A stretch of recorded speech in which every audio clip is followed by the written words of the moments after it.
putz, se pudesse gravar com vocês também nesse formato, ia ser muito massa. E a gente quer gravar no meio das operações. Legal. Entende? Daí a gente vai montar o cenário, a gente vai gravar agora com a Menegote, máquinas, e pô, eles têm uma indústria de máquinas Bem legal. gigante, só que a indústria de máquinas, ela não é bonita, é a indústria de máquinas. E cara, e no meio assim da operação, assim, cheio de máquina pra tudo quanto é lado, e solda e não sei o que. E a gente vai gravar lá no meio o podcast. É que o Edu não gosta de me dar desafio, por isso. Vamos nessa. Sejam muito bem-vindos a mais um ApoCast. Eu sou o Eduardo da Luz, host e o belo rosto desse podcast. E hoje estamos aqui com uma presença ilustre. Ronaldo, já tínhamos marcado uma vez pra gente gravar, não deu certo, não deu certo por um muito bom motivo, minha filha nasceu, então não conseguimos gravar esse podcast e estamos retomando as nossas honras. Ronaldo hoje é diretor operacional / comercial, agora eu entendi o porquê, depois a gente pode discutir sobre isso, da 300 Franchise, antiga ou iniciou como Ecoville, né? Para quem é da região aqui conhece muito, acho que não tem quem não conheça a Ecoville, e está aqui hoje desde os inícios da operação da 300, então Ecoville existe até hoje. Existe. Existe até hoje. Então, Ronaldo, seja muito bem-vindo, obrigado por aceitar o nosso convite para bater esse papo e bora lá. Eu que agradeço, é sempre um prazer conversar com pessoas que entendem muito de negócios, que gostam de negócios, ainda mais se for para falar de vendas, de marketing, de pessoas, liderança, tá com a gente. É isso aí. E eu acho que quando a gente conversou a primeira vez, a gente foi aqui na sala de reunião do lado e tu falou sobre a tua história. E eu fiquei encucado porque tu começou vendendo camisa.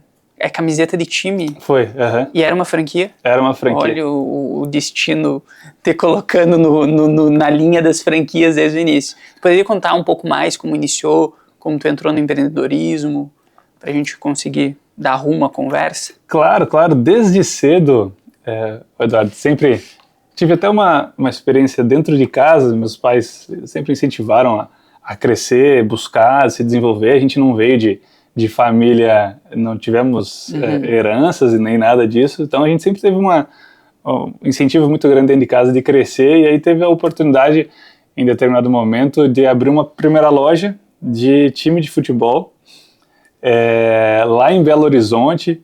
Abrimos a primeira operação, a gente morava em São Paulo, e aí não conhecíamos BH, e deu certo por um determinado momento. A gente montou 5 operações, 5 lojas da primeira. Então não tivemos investido nem sócios, cuidava muito das vendas, fomos vendendo e fomos montando outras unidades.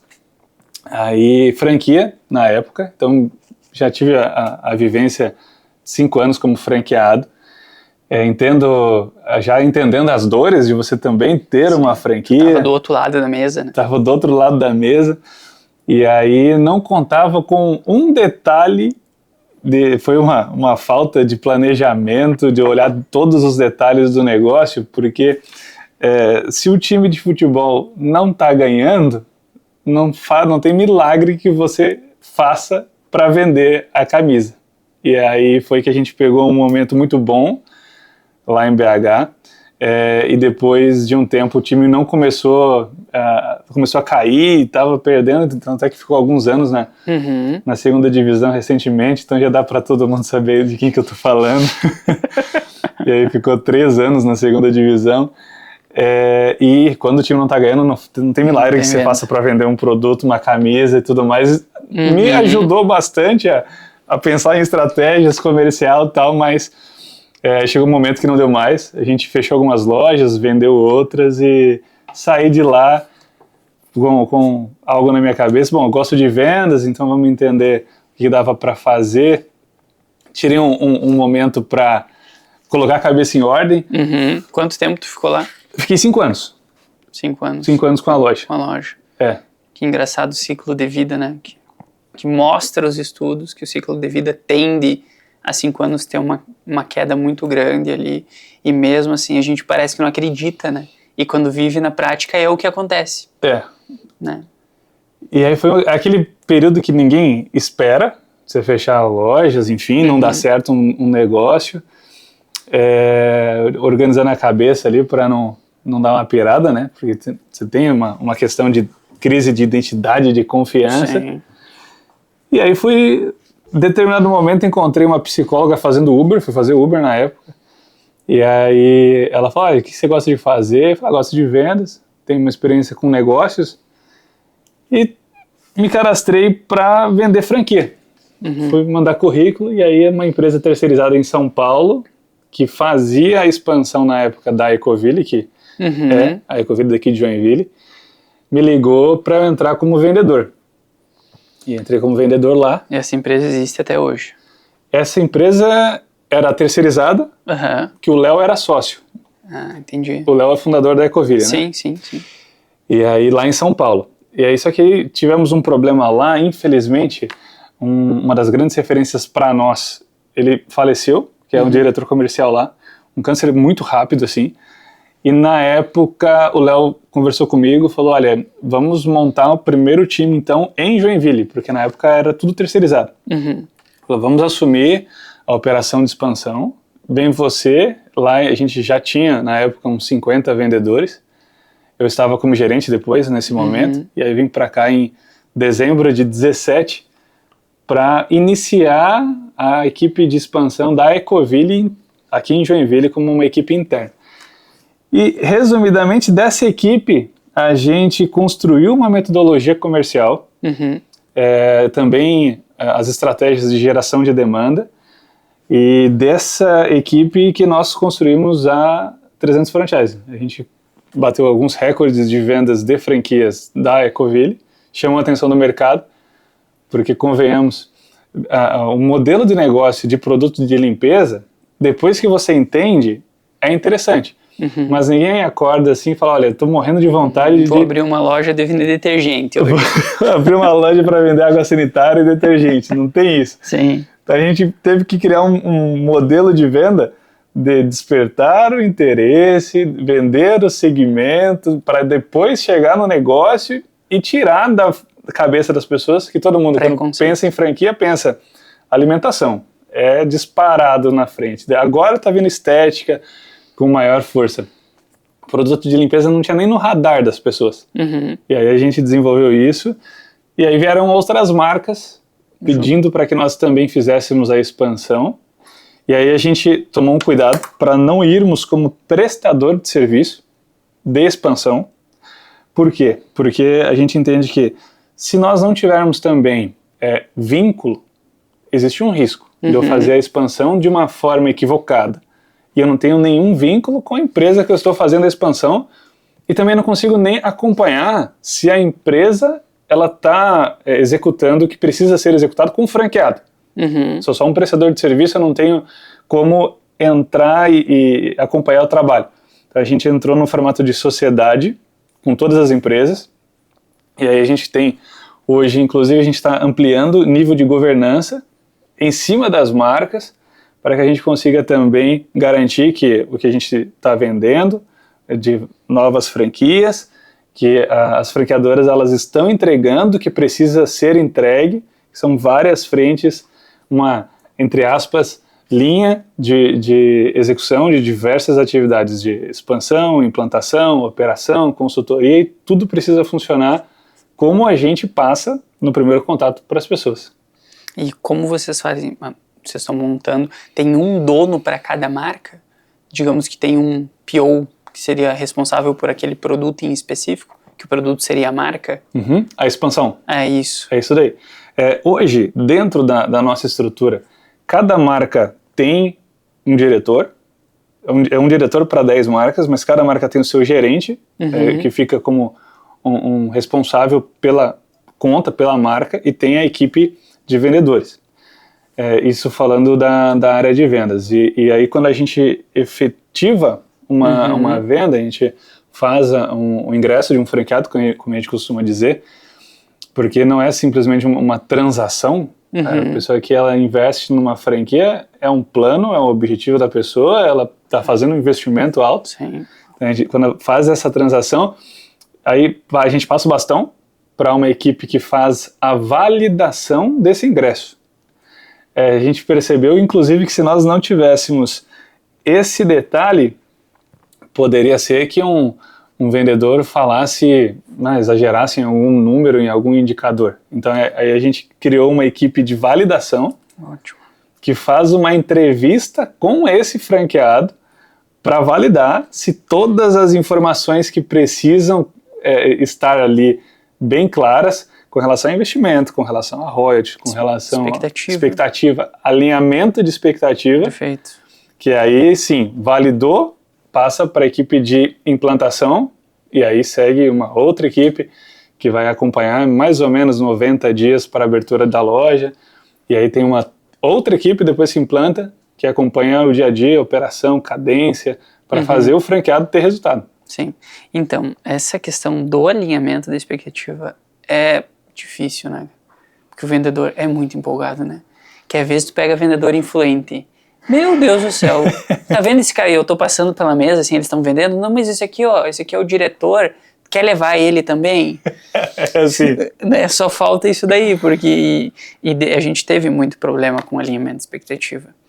Porque a gente trabalha com negócios também, né? E as pessoas chegavam lá no início da operação, elas chegavam e falavam assim, mas que legal, vocês então são uma empresa de marketing, sim. Então o que vocês fazem? Nós fazemos marketing, né? Toda a parte da operação. Então vocês fazem post. Não, putz, não... Pode ser que entre em alguma estratégia aqui, mas a gente faz toda a ideia do que é o marketing, planejamento e tudo mais. Mas eu preciso só do tráfego. Tem certo? Preciso só do tráfego. E a gente aceitava muito isso lá no início. Só que dentro de algumas operações e de alguns produtos, o tráfego ele não funciona como as pessoas esperem que ele funcione, como o digital vende que ele funciona.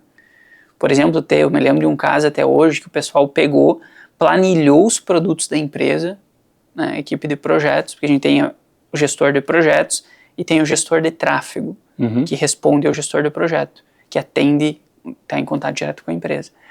E esse gestor de projeto falou, essas são as linhas de produto de vocês, essa é a margem de cada produto, este produto que vocês estão vendendo, vocês não têm uma margem boa, e o custo de aquisição está ficando muito alto, então vocês estão tendo prejuízo nisso daqui. E me lembro até a mulher olhou assim e mandou no grupo, entre as empresas, vocês não são pagos para me fazer isso, vocês são pagos para fazer tráfego pago.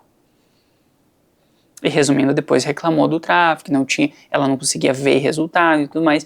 Então, esse alinhamento de expectativa para nós, assim, foi uma virada de chave gigante. Temos problemas ainda 80%, 90% a menos que antes.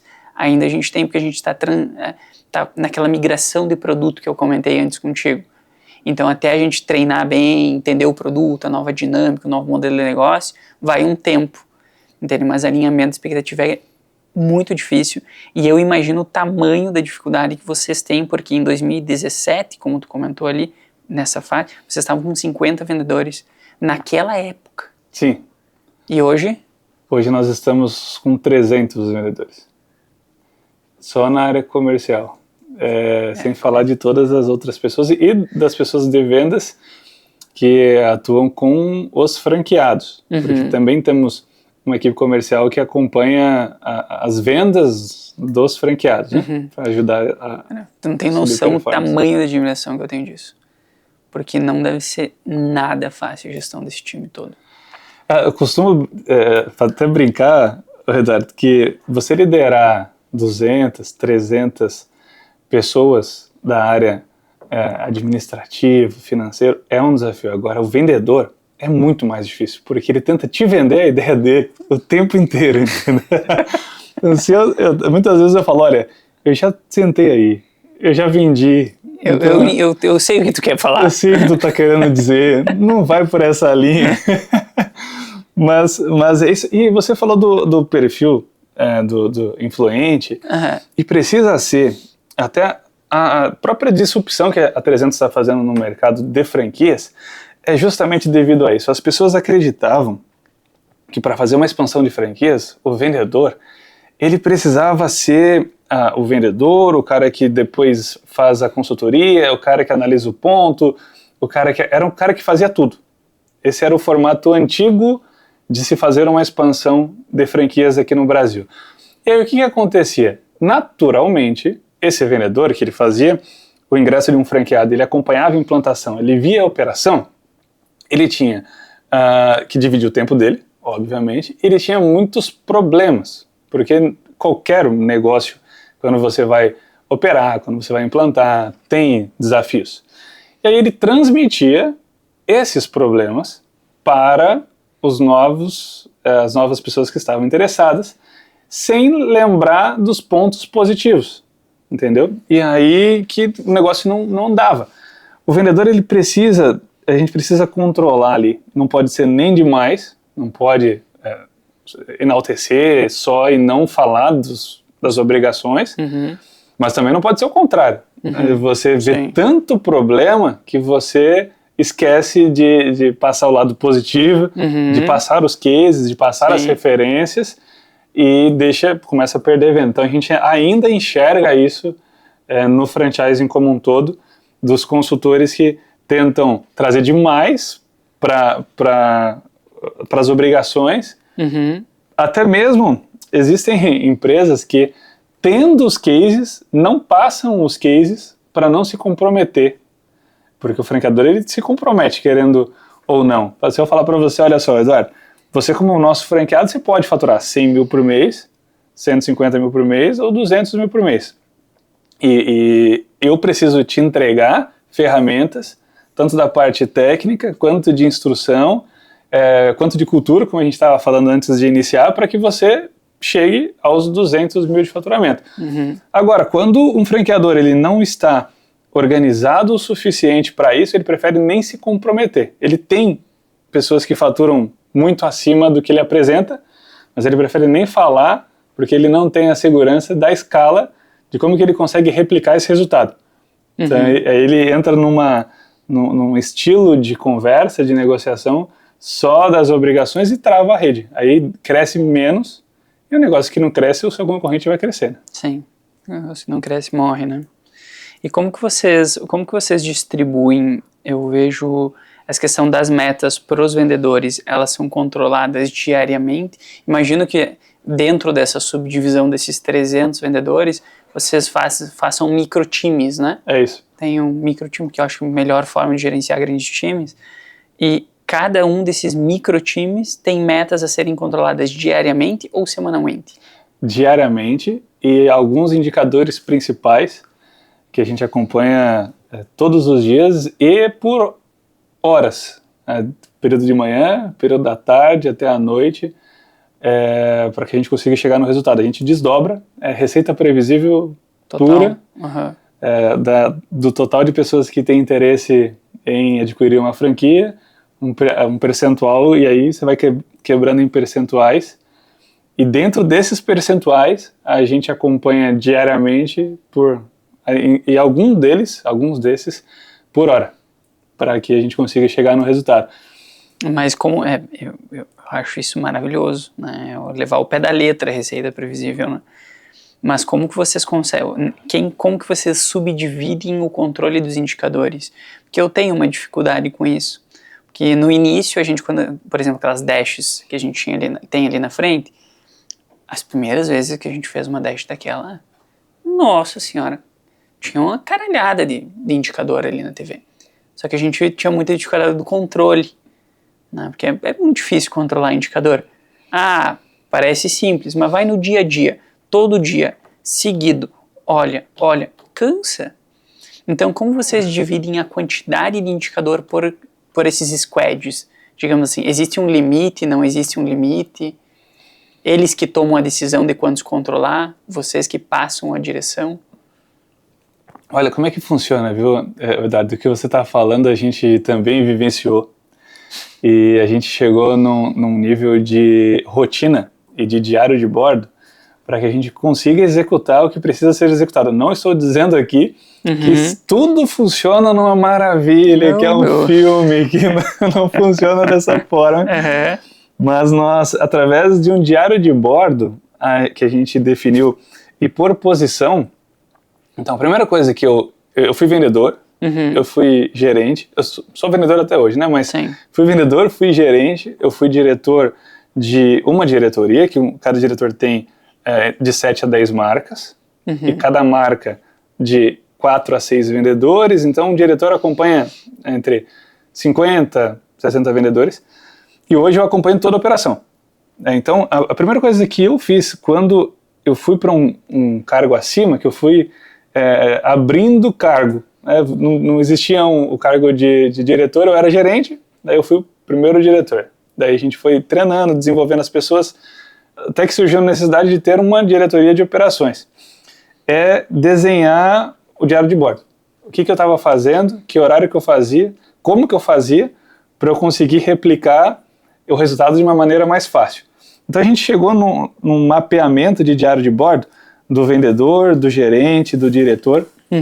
Então vou te dar um exemplo, para manter a cadência de execução do acompanhamento de indicadores. Todos os dias, no mesmo horário, todas as equipes estão fazendo a mesma reunião. Não que seja a mesma reunião ao pé da letra, mas que precisa conferir esse indicador dessa forma, e aí você faz um treino. Todos os dias a gente treina na terça, na quarta e na quinta, o gerente com o vendedor com outro vendedor, simulação, roleplay e tudo mais. E no final dessa reunião, você passa as metas, quais são os indicadores, e nós trazemos alguma frase inspiracional. Por quê? Aí eu me divido junto com os diretores, a gente divide essa responsabilidade. Cada diretor, cada líder precisa trazer algum insight, seja de um livro, seja de um filme, seja de um podcast, porque você liderar e falar a mesma coisa todos os dias para as pessoas, chega uma hora que as pessoas vão falar, não aguento mais ouvir isso.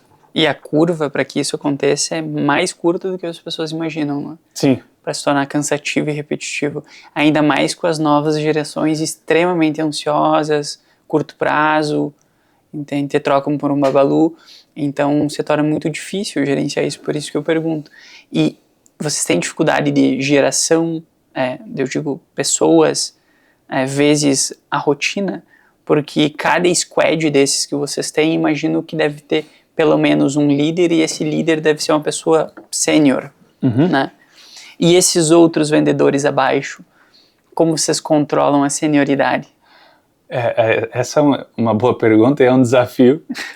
Eu quero que a gente faça isso aqui também. Cara, é um desafio. Você falou bem. Hoje em dia, por pouco, uma bala, o vendedor te troca. E aí a gente entendeu que os nossos rituais de cultura ajudam diretamente na permanência. Nós já erramos muito nos anos que passaram, até a gente entender o formato.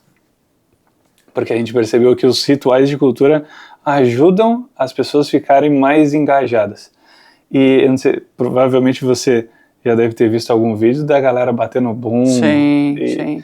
E o grito de guerra e os rituais, e isso gera engajamento. E aí a gente tem um monte de ritual que juntos a gente percebeu que a galera começa a ficar mais engajada e mais alinhada com o objetivo da empresa. Mas é um desafio.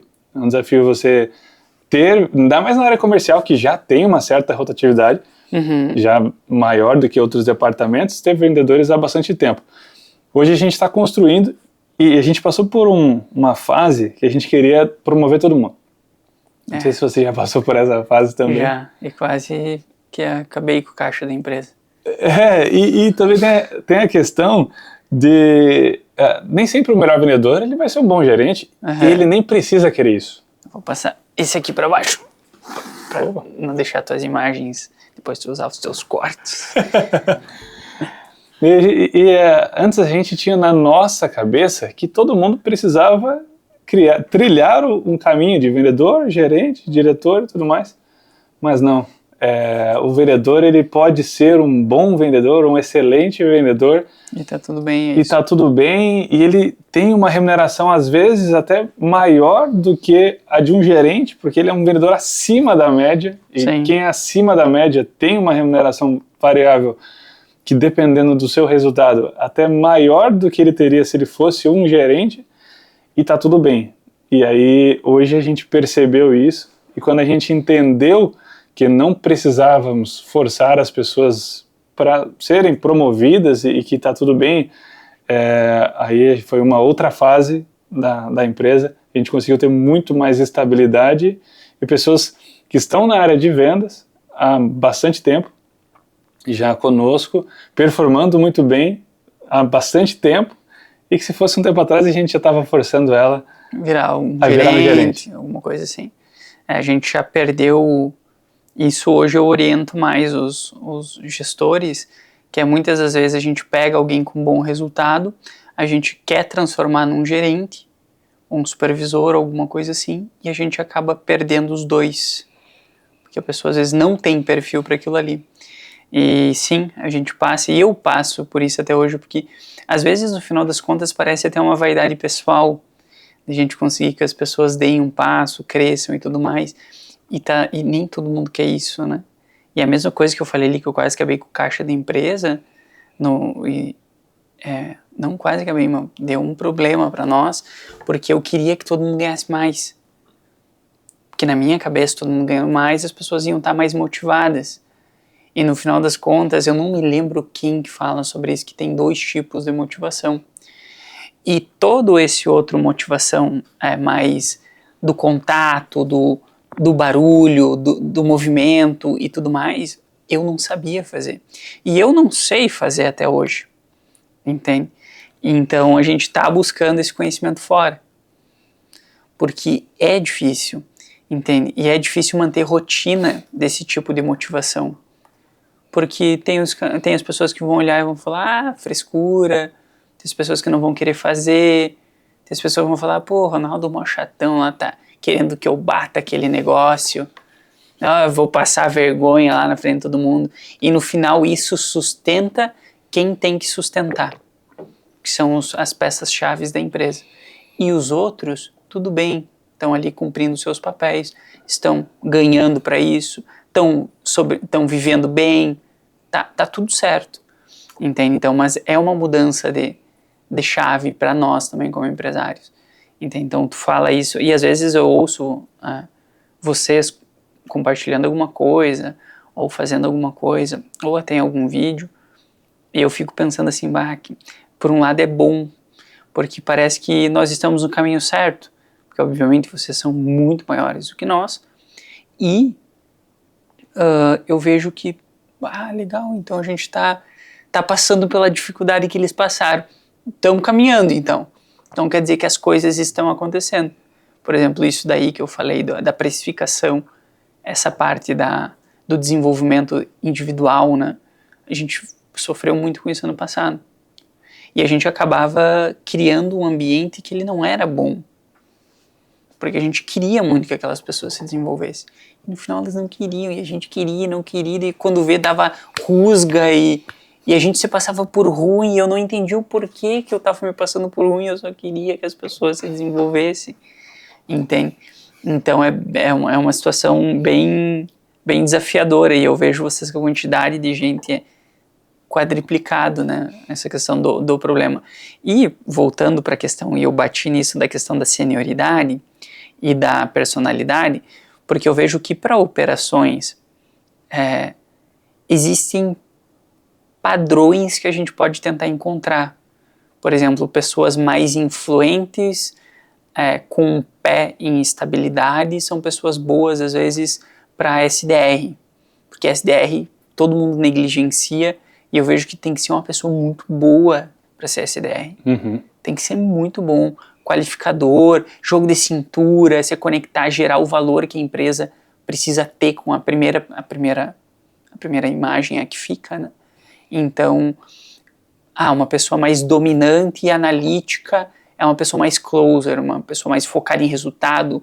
Só que daí se a gente pega uma pessoa mais dominante, que trabalha muito no curto prazo, se não treinada, né? Uhum. Se não se desenvolver, é uma pessoa que quando vai trabalhar altos tickets, aí já acaba perdendo venda ao longo do tempo, porque quer tudo no curto prazo. Então eu vejo que eu particularmente encontrei um pouco desses padrões dentro dos nossos processos, inclusive em mim. Eu sou uma pessoa dominante, né? E eu via que o meu modelo de gestão não estava adequado mais para a estrutura do tamanho que estava a empresa. E muitas das vezes eu falo e eu repito, e eu falo isso várias vezes, eu não vou estar preparado para liderar a empresa daqui a um ano. E é uma coisa que eu respiro isso, assim. E ano passado eu falei isso e eu brinquei até na reunião de fechamento ali do ano passado. Eu falei para vocês que eu não estava pronto, agora eu errei. Mas agora eu já errei, né? Agora não tenho o que fazer, que era na questão da precificação. Porque eu abri na frente de todo mundo e eu falei, ó, um dos principais erros do ano, que a gente fez um review no ano, foi meu. E eu peço desculpa para vocês, porque isso não atrapalha só o meu sonho, como atrapalha o sonho de vocês também. Então, esse erro foi meu e tal, então eu admito muito isso. Então é difícil de conseguir jogar com personalidade, com times de vendas júniors. E às vezes, mas vocês têm que contratar só pessoas sêniores. Nós não estamos em São Paulo. Sim, e às vezes, até mesmo, a pessoa mais sênior, por exemplo, para um SDR, é difícil até de você encontrar a pessoa que queira passar por essa trilha. Uhum. Então a gente passou por isso que você passou, você falando, Eduardo. A gente fez um mapeamento de perfil no ano passado, estamos agora em 2024, e aí a gente identificou os perfis dentro da nossa companhia também, e a grande maioria na área comercial tem mais perfil de dominância com influência, só que o dominante, se ele não cuidar, ele passa da linha da comunicação. Facinho. Muito fácil. E o que você estava falando, eu me vi nessa mesma posição, cobrava em excesso, principalmente desenvolvimento, autodesenvolvimento. E aí chegou uma hora, em uma reunião, isso aconteceu, o Léo e o Lê são duas grandes referências para toda a empresa, para mim como pessoa, mentores.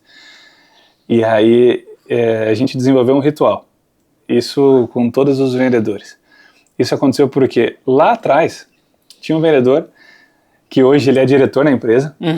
Eu posso falar o nome dele porque a gente brinca com isso várias e várias vezes, que é o Lucas. E ele na época como vendedor, o Leandro e o Leonardo falaram para a Rose, que é uma outra diretora nossa hoje, ela era gerente junto comigo, falava, Rose, aquele vendedor ali, ele não quer fazer muito dinheiro no Rose. Olha pro comportamento dele. E a Rose, não, ele quer, todo mundo quer fazer dinheiro. Aí eles chegaram e falaram, então chama o Lucas. Aí chamaram o Lucas e falaram, Lucas, qual que é o seu objetivo? Quanto é que você quer fazer de dinheiro? E claro, a gente precisa tomar um certo cuidado hoje em dia, porque senão as pessoas podem ter um certo dilema ao falar de dinheiro, porque o que é muito para uma pessoa pode não ser para outra pessoa e está tudo bem. Sim. Mas na época, na nossa cabeça, nós imaginávamos que um vendedor tinha o objetivo de fazer 10 mil por mês, entre vendas e tudo mais. Que um vendedor de alta performance hoje chega nessa referência de 10, 12, 15 mil por mês. E ele falou 3 na época lá atrás. E aí o Léo e o Leandro olharam para nós e falaram, tá vendo? E tá tudo bem, porque a referência até o momento daquele vendedor era essa. E o que nós costumamos fazer então? Alguns rituais para mostrar para muitos vendedores no mundo que talvez eles não viram ainda. Eu não vim de berço de ouro, você também não. Nosso outro encontro você contou a sua história, que é uma história muito bonita também no empreendedorismo. E muitas vezes é muito difícil você passar para um vendedor que ele precisa ter um resultado para ter uma remuneração que ele nunca viu, nem próximo, nem dos seus amigos, nem dos seus familiares, e ele não vai fazer isso. Porque não faz parte do ambiente, do cotidiano. Então a gente começou a desenvolver alguns rituais. Um dos rituais, por exemplo, nós fazemos o jantar dos campeões. Aí a gente pega todos os vendedores que tiveram melhor resultado e nós levamos para um jantar em um restaurante que talvez eles nunca iriam se não fosse naquela ocasião, não por falta do dinheiro, mas o hábito. Às vezes a pessoa ela vê um pouco de dinheiro a mais, ela guarda. E tá tudo bem, é importante você ter a sua reserva. Só que quando você começa a destravar alguns hábitos ou visões, como a gente costuma brincar que não dá para desver, quando você leva e coloca essa pessoa em um ambiente, no melhor restaurante da cidade, e ela se vê ali, nas outras mesas, com outras pessoas que ela não estava acostumada a ver, a encontrar, você desperta um desejo que não seria despertado se não fosse aquele ritual. E aí, esses rituais foram fazendo vários vendedores desbloquearem, não só o restaurante, mas também tem um outro ritual que nós fazemos. A gente busca, a gente fala muito sobre mentalidade, ainda mais na área de vendas. Sim. Que é não o tempo todo, é uma profissão que é desafiadora. Sim. E a gente traz muito a questão de trabalhar a mentalidade através de visualização, através de você ver uma casa que você nunca viu. Tem vários vídeos que trabalham mentalidades e tudo mais, para fazer as pessoas quererem algo que não passava pela cabeça dela até ela entrar naquele lugar. E aí a gente começou a entender que fazendo isso, as pessoas elas aumentavam a referência delas, falando, não, agora eu quero fazer mais dinheiro porque eu quero voltar naquele restaurante.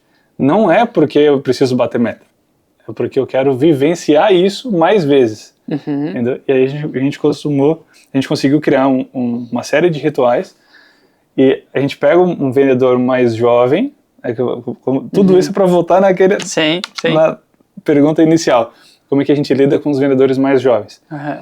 A gente tem uma série de rituais que, primeiro, a gente entende quanto que você quer fazer. Eu sempre tomo cuidado para não falar a palavra ganhar, porque é um termo, né, bem comum, quanto é que você quer ganhar. Mas o vendedor, quanto que ele faz, porque ele pode fazer o dinheiro dele, quanto que ele quer fazer e por que ele quer fazer. E aí, todos os meses, existe um ritual na empresa que o gerente ele precisa entender do vendedor qual é o objetivo dele não na empresa. O porquê que ele quer aquilo.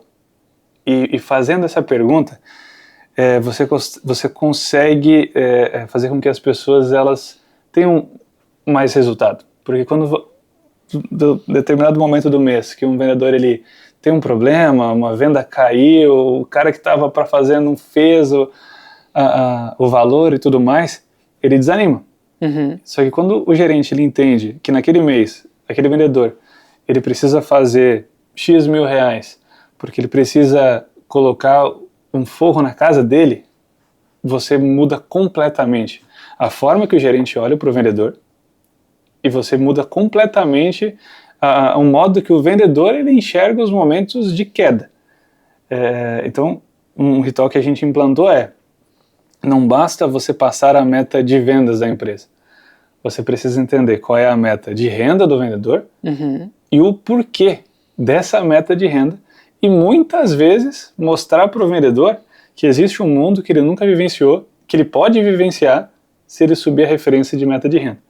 E a gente conseguiu fazer as pessoas se desenvolverem até depois de mostrar isso primeiro. Não falar, olha, eu quero que você se desenvolva porque vai ser bom para você. Porque se ela não enxergar isso, não vai se desenvolver. Não vai se desenvolver. Cara, que massa. Nunca tinha passado isso pela minha cabeça.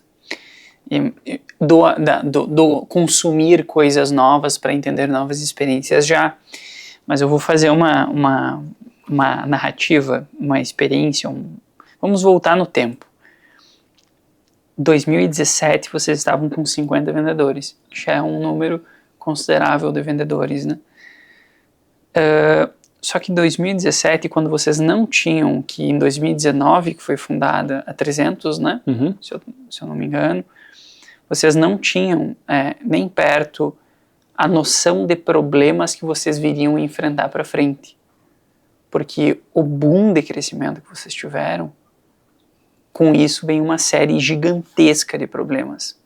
E com essa série gigantesca de problemas vem uma série gigantesca de aprendizados, como esse, de referências e tudo mais. Imagino que isso não seja uma coisa que vem desde o início da empresa. Não. Entende?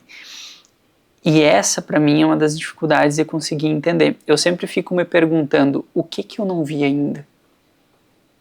O que, por exemplo, o pessoal da 300 viu que eu não vi? Na gestão, nas vendas. Por que baixou as vendas em dezembro? Será que não tinha como reverter isso antes? Na minha cabeça, a primeira coisa, não, porque é assim mesmo, porque daí todo mundo para. Não, não é assim. Só que esse tipo de desenvolvimento de mentalidade, ele não nasce com o empresário. Com o empresário, com o empreendedor, nasce o quê? Nasce a vontade de vender o produto. Sim. E ao longo do tempo a gente vem desenvolvendo competências, por exemplo, de se auto-questionar nesses sentidos. Porque é muito mais fácil a gente culpar tudo que está ao redor do que a nós mesmos. Então esses pequenos rituais, eu vejo que eles são maravilhosos. Eu até anotei alguns aqui, porque realmente destrava muita coisa. Só que destrava coisas que não são numéricas, elas não são palpáveis. Entende? Então eu vejo que primeiro ponto é maravilhoso, só que segundo ponto, será que todo empresário está preparado para esse tipo de discussão? Entende? Então... É exatamente o que você falou, Eduardo. Tem fases, tem momentos, e para cada fase, uma frase que a gente costuma dizer quase todos os meses lá na empresa, porque a gente tem um nível de pressão muito grande. Sim. A 300, o grupo 300 tem algumas frentes de atuação, e aonde eu atuo hoje não existe uma receita recorrente. Toda a receita da minha sede é de novos clientes, de novos franqueados. Então quando dá dia 31, tá tudo bem, chegamos no objetivo, dia 1º... Zero a conta. Não tem carteira de cliente. E aí é uma frase que a gente costuma dizer o tempo inteiro, que o que nos trouxe até aqui não é o suficiente para nos colocar no próximo resultado. Sim. E aí a gente tem um hábito, isso a gente desenvolveu com o tempo, mas o Léo tem isso daí também há bastante tempo, de estudo todos os dias, estudo diário, de buscar referências. E quando a gente faz isso, por exemplo, em janeiro, eu li o 4 disciplinas da execução, de dezembro para janeiro, né?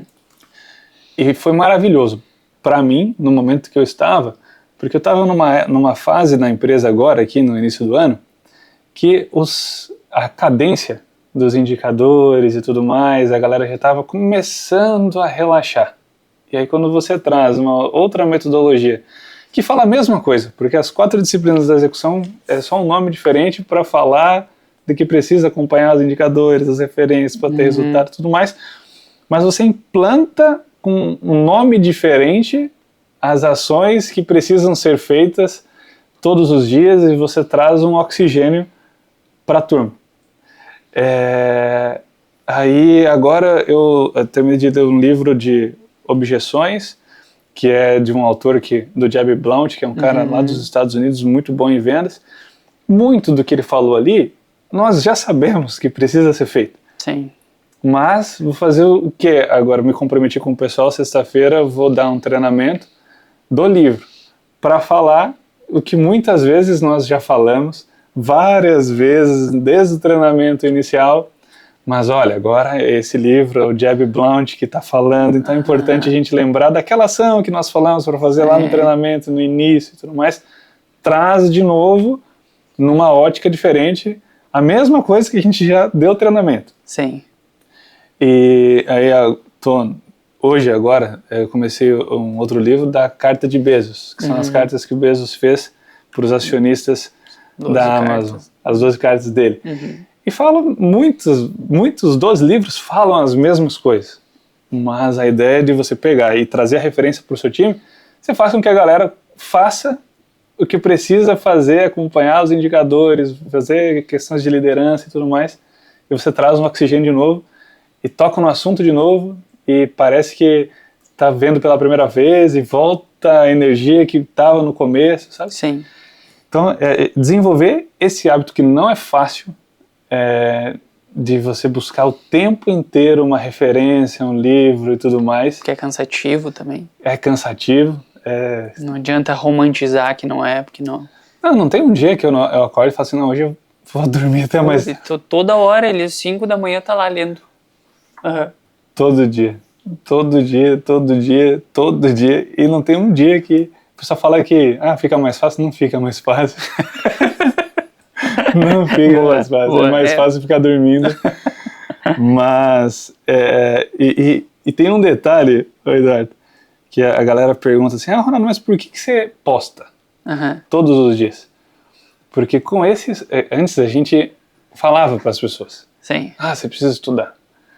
E, cara, você pega uma pequena parcela, mas quando as pessoas vêm 5 horas da manhã, que você está lá fazendo a atividade, vários vendedores me mandaram mensagem durante esses anos, falam, poxa, Ronaldo, então eu vou começar a fazer. E eles começaram a se desenvolver, e eles começaram a ter mais resultado, porque eles estão me vendo fazer aquilo lá. Por isso que eu tenho uma rotina. Algumas pessoas até pensam, o Ronaldo tá lá postando 5 horas da manhã porque quer mostrar para todo mundo que tá lá. Não, mas sim, eu quero mostrar, mas não para mostrar que eu estou estudando tá lá nessa rotina. Não. Influência, né? Acho muito mais porque impacta, se eu tocar um vendedor, um gerente e ele conseguir desenvolver esse hábito, vai mudar absurdamente a vida dele nos próximos anos. Sim, eu acho muito interessante a gente levantar essa questão, porque o julgamento das coisas, tu fala isso com um tom de que as pessoas possam julgar, o julgamento da gestão e dos problemas, quando a gente é olhado, por exemplo, da parte operacional para a parte da diretoria, é como se a gente não fosse humano. Né? Então, acontece com você também? Então, como se tu não pudesse errar. E eu sou uma pessoa extremamente... Eu falo que eu erro e tá tudo certo, abertamente, eu não tenho problema nenhum com isso. E aqui a gente vê um pouco menos, mas nas empresas que a gente atende, quando a gente vai para essa parte de discutir problemas, discutir vulnerabilidades, eu falo assim, entenda, por exemplo, a maioria dos fundadores de empresas são pessoas com perfil dominante / às vezes um pouco de influente ali no meio. E é isso aí. Só que são pessoas que têm uma dificuldade bizarra com processos. Com seguir processos, com seguir às vezes rotinas, porque gostam de resultados rápidos. Entende? E quando lá no início da empresa por exemplo, eu queria as coisas rápido, só que nem eu conhecia que era por causa da minha personalidade, porque eu era assim. E às vezes eu deixava de fazer algumas coisas para fazer outras. Porque na minha cabeça aquelas outras iam gerar muito mais resultado, porque eu tinha que lutar por aquilo ali. Só que esse movimento de não fazer uma coisa e fazer outra me transformava num pequeno monstrinho, né? E depois de um tempo eu fiquei refletindo, falei, como se as pessoas não parassem, então não errassem, né? E eu vi isso dentro das empresas de uma forma muito escrachada. Por exemplo, tu não pode errar. Tu não pode ter defeitos, tu não pode ter falhas.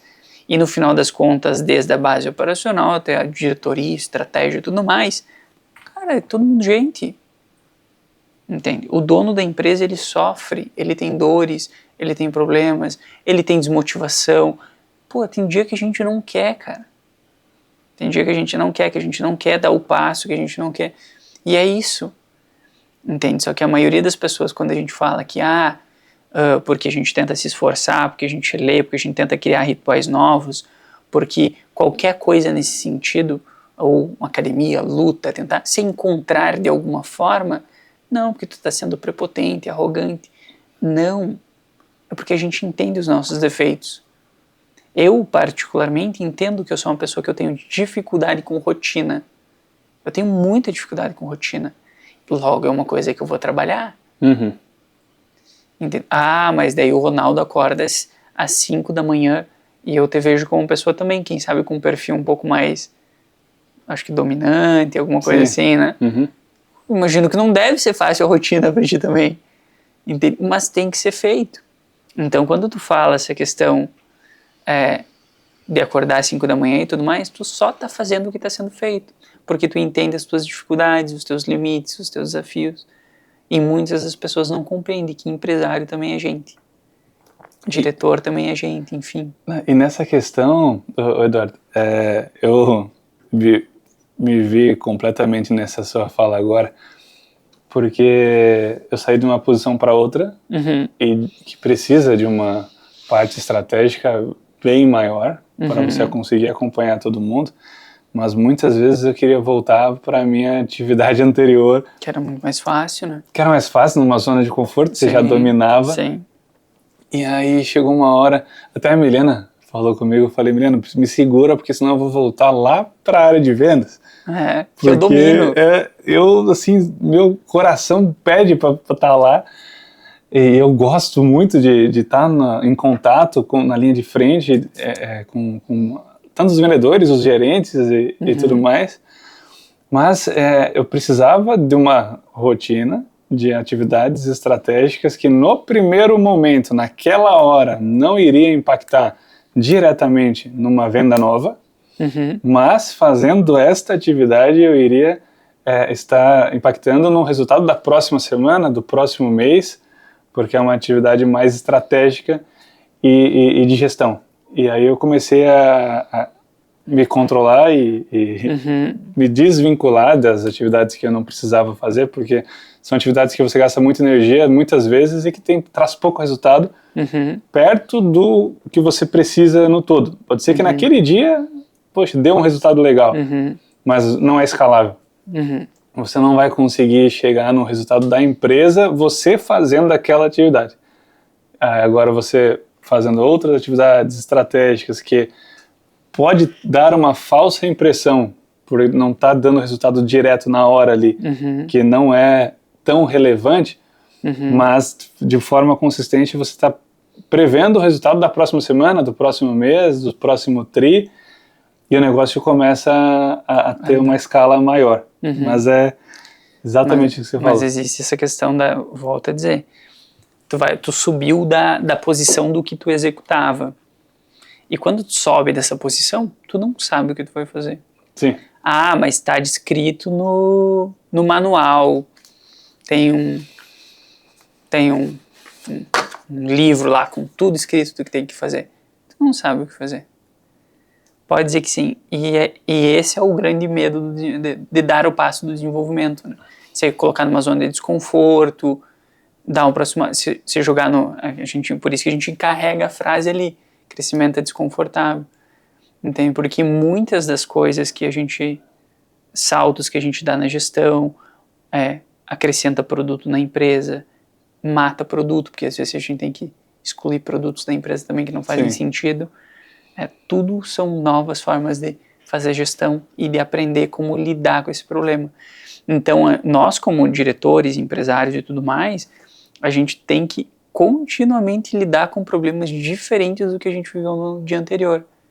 E isso é uma das coisas que eu mais admiro em pessoas que estão em posições acima, de pessoas que passaram por coisas que, quem sabe, eu ainda não passei. Eu espero ter muita força para conseguir sabedoria para passar por esses problemas. Porque, no final das contas, tu não faz a venda igual tu falou. Tu faz a venda num dia e no outro dia tu vai fazer o quê? Vou fazer a venda de novo. No outro dia, vou fazer a venda de novo. E no outro dia, uma reunião para fazer a venda de novo. É previsível isso. Agora, quando tu tá numa posição de gestão, de estratégia, tudo se torna mais subjetivo e não parece palpável, né? Aí é onde parece que a gente não tá trabalhando. Exatamente. Nas primeiras vezes que eu me desloquei mais para a parte estratégica, parece que tu não tá fazendo nada. Entende? Então são várias coisas que a gente tem que quebrar principalmente em nós como diretores, como os donos de empresa, que é uma das questões que a gente mais... Porque a gente hoje atende a gente acabou pivotando e hoje é mais grandes empresas, né, que a gente atende. Porque a gente desloca equipes exclusivas e tal, né? E, nossa, tem indústrias que a gente vê assim que... Não, mas eu não tenho CRM. Não, mas não preciso. Cara, tem indústria que a gente vê que fatura 70 milhões por mês. E não tem CRM, cara. Eu não consigo entender isso, eu não consigo entender. E vai botar na cabeça da pessoa que trouxe a empresa para esse porte que não vai mais dar certo. Que o modelo de venda mudou, que as coisas mudaram. E o Jean comentou muito bem, da Altec, falou, legal, então pergunta para ele se o cliente que consome o produto é o mesmo de 80 anos atrás. Sim. Então o cliente mudou. Só que até a gente conseguir transpor tudo isso e as pessoas não são vulneráveis o suficiente a entender que erram, nossa, é uma jornada muito grande. E nessa jornada a gente cai e às vezes não consegue levantar. Você falou do crescimento desconfortável. Acredito que não pode ter conforto, e temos que tomar um cuidado para a galera não interpretar de forma equivocada. Porque você pode ter um clima organizacional muito bom para se trabalhar, mas não pode ter conforto, porque o conforto muitas vezes faz você deixar de olhar como você poderia olhar para a sua atividade. A gente fala que a gente mapeia todo o processo, tem curvas e percentuais e micrometas e tudo mais, e quando vira um mês, nós fazemos uma reunião individual com cada uma das equipes de prestação de contas do mês anterior, e aí é uma reunião que é diferente com cada equipe. Às vezes a equipe que não teve um resultado legal, a gente vai lá, vai buscar entender o que pode ser feito para ter o resultado. Mas tem equipe que teve um resultado muito bom, olhando de fora, e quando você chega e faz essa reunião, eu já vou olhando para as oportunidades, porque chega o gestor direto da conta, da marca, o diretor, bati meta, tá tudo bem, eu vou lá para a reunião com o Ronaldo e tal, só para dar uns parabéns. E aí eu faço questão de olhar e enxergar pequenos percentuais que poderiam ter sido maior para gerar o desconforto mesmo na entrega do resultado. Porque senão, no mês que vem, pode ser que já entre num ritmo diferente, porque sempre dá para fazer um percentual, mesmo mínimo, diferente e melhor para ter um resultado diferente no próximo mês. A gente tem várias equipes, né? E a gente faz essas reuniões há muito tempo. Não teve nenhum caso de uma equipe que gabaritou 100%, mesmo com o resultado. E aí, às vezes, quando você só olha para o faturamento, você pode estar caindo numa armadilha, porque foi um bom faturamento, mas quando você analisa o processo que chega nesse resultado, poderia ter sido 3% melhor. Só que 3% melhor nesse mês, no outro mês, no final do ano, dá uma diferença. Dá um impacto grande. Então, nós fazemos essas reuniões para gerar um desconforto, mesmo nas pessoas que têm bastante resultado, que o resultado a gente costuma brincar lá que o resultado ele é uma cama bem confortável, com um edredom bem quentinho, aconchegante, que se você não ficar atento, você deixa de ter resultado muito rápido. Sim, verdade. E como que vocês conseguem... Existem aquelas métricas padrões que tu comentou lá no início, que cada micro time tem, que cada um desses squads de vendas tem, e vocês analisam o 3% em cima dessa métrica? Então a métrica ela muda todo mês? A métrica ela não muda todo mês, mas ela muda à medida que algumas pessoas começam a alcançar. Ah, tá, entendi.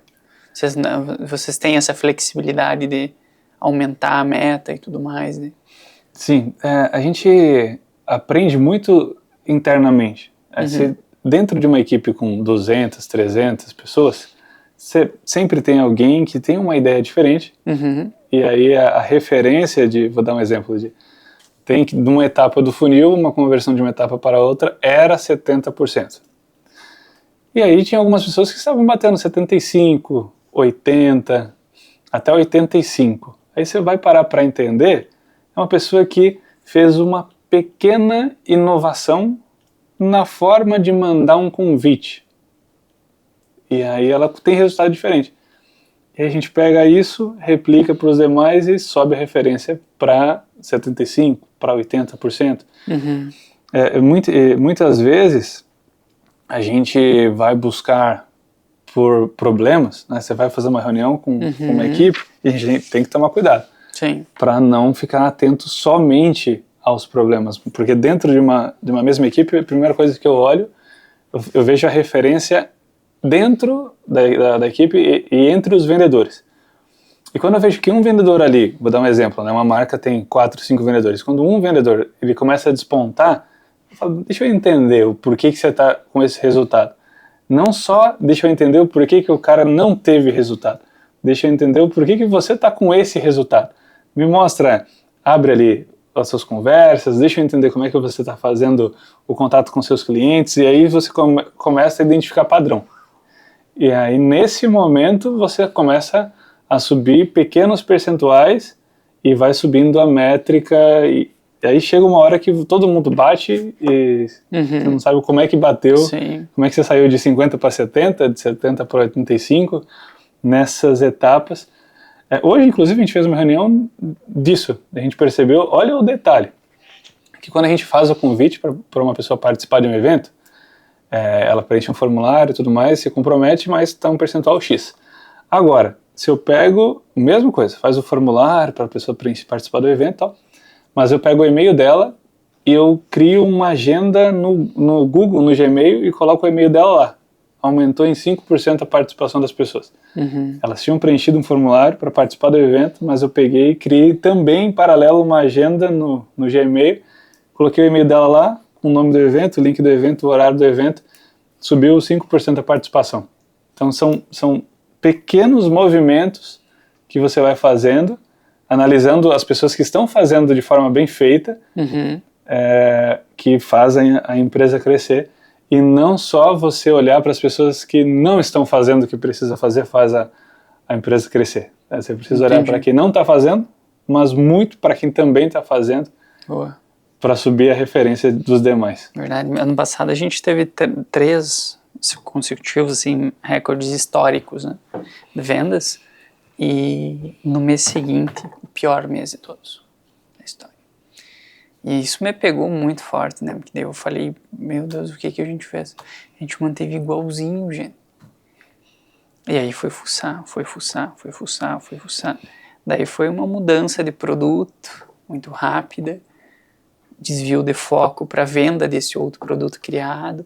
Aí quando a gente e a culpa mais fácil de terceirizar era não, porque aquele lá que errou, não, aquele lá que errou, e aquele lá, e volta no bendito ponto que a gente estrategicamente errou de novo. Entende? Então eu fiquei pensando, como a gente aprende, né?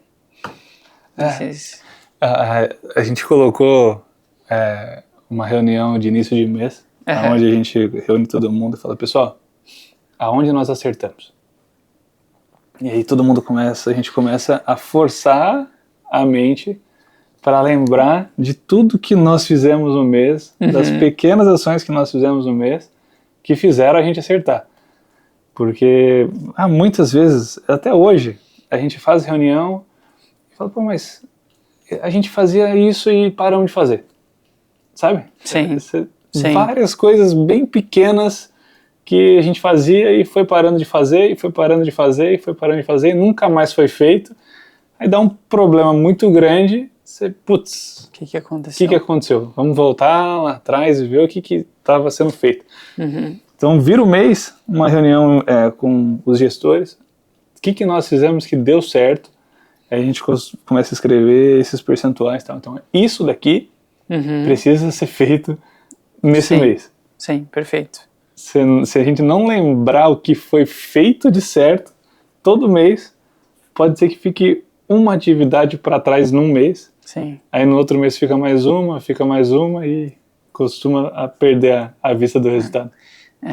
Cara, como é desafiador, né? Desafiador. Vendas, times de vendas, mercado.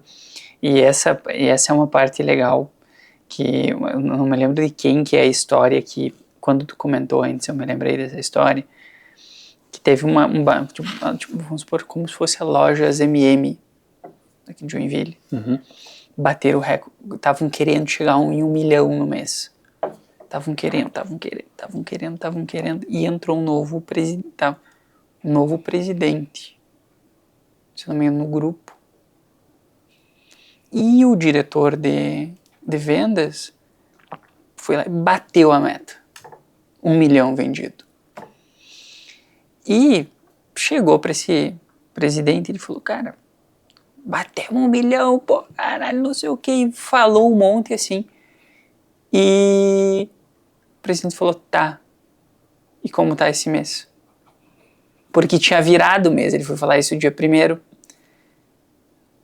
Daí ele falou, não estou, daí onde entrou toda a contextualização da história, eu não estou desmotivando o teu movimento, não entenda isso. Entenda que o nosso caixa zera todo início de mês. Então tu tem que se renovar e tu tem que aprender a lidar com isso, porque a emoção é uma das coisas que mais vai poder te derrubar nesse modelo de negócio. Aonde zera, né? Sim. Ele fala onde zera todo mês. Achei incrível, assim. E realmente nós trabalhamos... O único produto aqui que não é recorrente é a educação. Então, que não é o restante é recorrente. Que é bom, por um lado. Principalmente a tecnologia, né? Então é um produto bom, é um produto que em algum momento dá uma margem maior. Assessoria é o caos, né? Isso é um caos. Meu Deus do céu. As pessoas... Hoje eu tenho bastante pessoas que me seguem, que são de empresas menores, agências e tal. Daí vem falando que eles... E tu vê o brilho no olho quando eles falam, sabe? Teve um que me mandou mensagem, até nem respondi ainda. Respondi a primeira, não sou mal educado. Mas não respondi a segunda. Que ele me mandou aqui, ó, inclusive hoje, aqui, ó, às 8 e pouco da manhã. Falando que achou o máximo. Eu gravei um podcast com o Marcelo Germano. Não, porque incrível, porque não sei o quê. Abri uma empresa por tua causa. E eu, cara, quanta coisa tu tem pra passar. Quanto chão, quanta estrada. E da mesma forma que eu vejo empresas maiores que nós, olham pra nós da mesma forma. Falam, só que eu entendo, eu consigo ver hoje isso, assim. Que eu tenho muita coisa pra passar pela frente ainda. E tu falou da parte que vocês abriram, a parte de educação. E quando a gente começou a atender as empresas na parte de educação, tinha empresas que tinham a educação interna, né? E mesmo assim, esse diretor dessa empresa veio me perguntar, tem vagas aí? E eu até fiquei surpreso, eu falei, a gente não te ofereceu porque tu tem a parte de educação interna. Daí ele falou, santo de casa não faz milagre. É isso mesmo. E daí ele começou a mandar os times, né? Porque hoje a gente tem um foco grande em times. Treinamento e desenvolvimento de times, né? A gente quer que os times venham aqui, sejam reconhecidos, fora do ambiente tradicional deles. Vejam um escritório que tem um tom mais moderno e tudo mais. O treinamento é todo feito daquele lado. E ele falou, santo de casa não faz milagre. Daí lá vai eu de novo, né? Putz. Então quer dizer que eu tenho mais um custo agora, mandar o pessoal treinar fora. E a gente sempre foi muito bom em fazer muito com pouco. Porque a gente desenvolveu as tecnologias, tudo em microserviço, fez um monte de coisa. Aqui, ó, todo esse investimento do escritório, que é 1,1, 1,2 milhão, tudo com recurso próprio. E há 4 anos atrás eu estava atendendo cliente de ônibus. Entende que, obviamente, em 4 anos daria para ter crescido mais, quem sabe se eu não fosse tão tradicional nesse sentido. A gente tudo com recurso próprio, não é uma empresa alavancada, nem nada. Mas, por outro lado, nos trouxe segurança para esses erros que eu cometi de gestão. Né? Porque houve erro e com o erro vem a queima do caixa, né? Entende? Então, até eu já comentei isso em outras vezes, a gente até chegou a cogitar a venda de uma parte da empresa. Uhum. A gente chegou a cogitar a venda de uma parte da empresa para que eu tenha quem olhar. Porque eu acredito que vocês, por exemplo, o conselho deve ser maravilhoso, que é um monte de gente com a mesma visão, com a mesma ideia, buscando coisa nova e tudo mais. E quando tu não tem conselho, tu não tem tanta referência assim, se torna muito mais cansativo e desgastante. E a gente chegou a cogitar, né? Então vamos abrir uma parte da empresa, vamos abrir mão, para que daí a gente tenha essas pessoas próximas de nós, pra gente discutir, bater papo. Entende? Então são coisas que a gente vislumbra muito pro futuro, né? Então, modelos de gestão que a gente vai aprendendo ao longo do tempo, né? Até eu vou te fazer um convite, viu, Eduardo? Porque a gente também passa por isso, que santo de casa não faz milagre. E a gente criou um programa lá na empresa chamado Encontro de Gigantes, onde a gente convida todos os meses algum empresário, algum empreendedor para ir lá na empresa para contar sua história. Legal, com certeza. Porque muitas vezes a gente tem... todo mundo tem problema. Sim. E todo mundo acha que o seu problema é maior do que o problema dos outros. Sim. Dos demais. Sim. E aí, quando vai alguém de fora e fala assim, olha, minha realidade era essa, como você falou. 4 anos atrás eu estava andando de ônibus. E eu consegui subir, crescer, trilhar, e é possível. Entendeu? Então, se você hoje está tendo um problema dentro de alguma questão, é possível que você também passe por isso e tal. Então a gente desenvolveu esse programa, o Encontro de Gigantes, e uma vez por mês a gente busca algumas pessoas para irem lá, e faz toda a diferença, uma série de reuniões, de rituais, de pessoas, e que a gente vê o negócio crescendo. E aí você também falou sobre o conselho. No nosso caso também, é difícil você ter um benchmark, porque hoje no Brasil a gente vem despontando nessa frente de aceleração, de gestão, de um ecossistema de alto impacto. A gente mudou já a nomenclatura do grupo, Grupo 300, ecossistema de alto impacto, antes que a gente começou com a aceleração. Mas aí hoje são 5 frentes de negócio. Tem a aceleração, tem a consultoria, tem o scale-up, tem a gestão e a educação. Então virou todo um ecossistema. E quando a gente vê aqui no Brasil, quem que a gente pode espelhar? Não tem muitas referências que faz o que a gente faz. Daí hoje o Léo tá lá nos Estados Unidos. Eu vi que o Luiz tá junto. O Luiz tá lá também, o Lucien tá lá também, que são membros do conselho do grupo, buscando referência. Sim. E aí chegamos lá nos Estados Unidos e fizemos algumas reuniões, e tem algumas empresas lá que estão bem atentas ao movimento que a gente está fazendo aqui, inclusive querem que a gente traga algumas marcas dos Estados Unidos para cá, para fazer expansão aqui no mercado brasileiro. E como é que faz uma expansão de uma marca americana aqui no Brasil? E já vai tudo de novo, vamos lá. Lá vai nós mudar tudo de novo. Já vai tudo de novo, como é que faz, como é que é o hábito, e muda tudo, né? Sim. A cultura do franqueador americano, o nível de excelência do americano é muito acima. E quem sabe isso já gera uma barreira no Brasil, né? Sim. Por exemplo, Starbucks, né? Sofreu com isso, né? Com produtos de ticket muito alto, em algumas regiões que não tinham esse consumo. E Joinville, a gente vive muito isso. Tu pode ter uma empresa que vende uns picolés, um sorvete italiano maravilhoso em determinado local, pois o pessoal vai preferir comprar um pote de sorvete lá e comer em casa. Sim. Né? Então, essas barreiras. E a gente vê isso, não precisa sair dos Estados Unidos, a gente vê isso muito no Brasil, né? Vocês que fazem expansão a nível nacional, a forma como a gente comunica em Joinville já é diferente da forma de Floripa, que é aqui do lado. Joinville, o povo é muito bairrista. Já é diferente do carioca. É diferente do... E a gente vê muito essa questão do bairrismo aqui, imagina agora trazendo essa questão de fora do país, né? A expansão.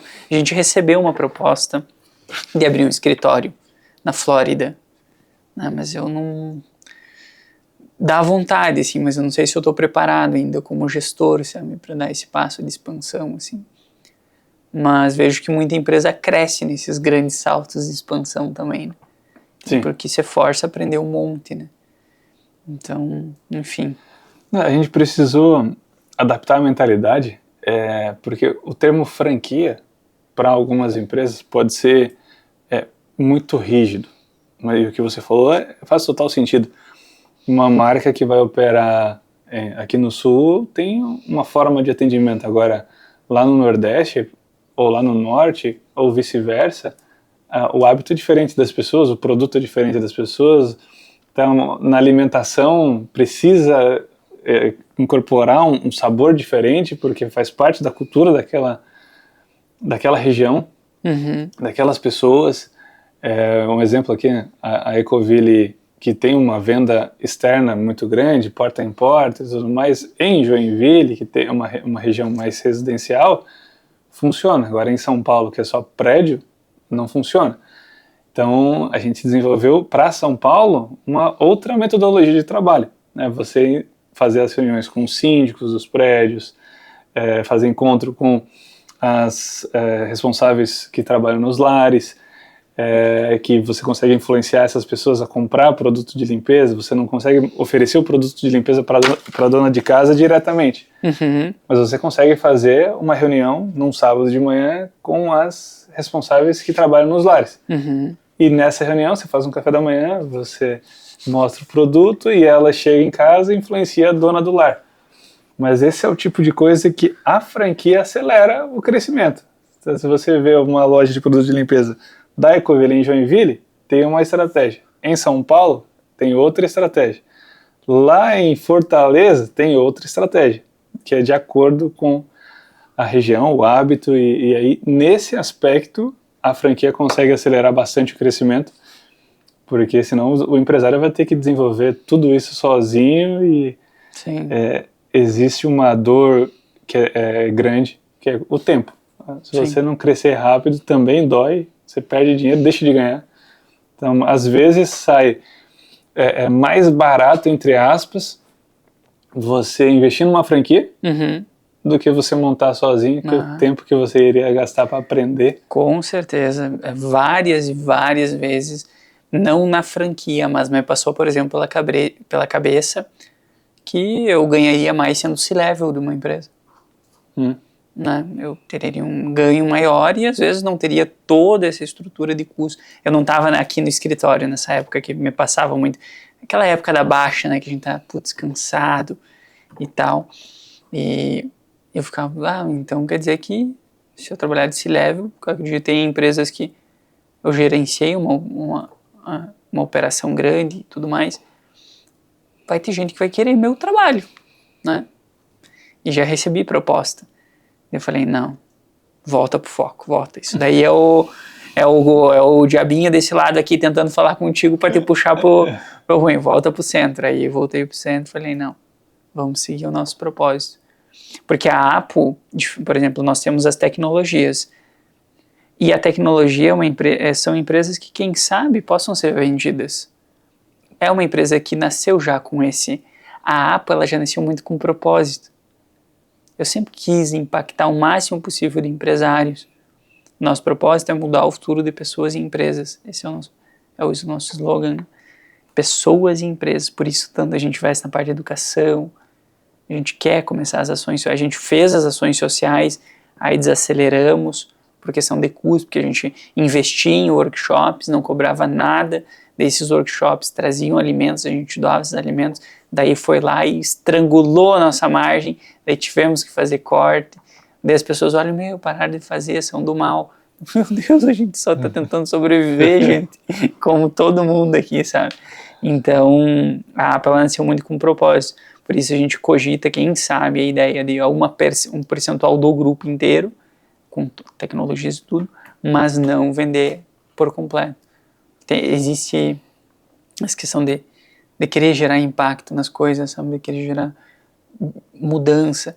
Eu encaminho, provavelmente, por exemplo, esse podcast que a gente está gravando, a gente vai encaminhar para todos os nossos clientes. Fala, cara, olha só o tamanho da operação deles e eles passam pelos mesmos problemas que tu. Tá aí, em proporções diferentes, mas é o mesmo problema, só muda o endereço e o nome da empresa. Entende? Ansiedade, dor, tristeza, chora. A gente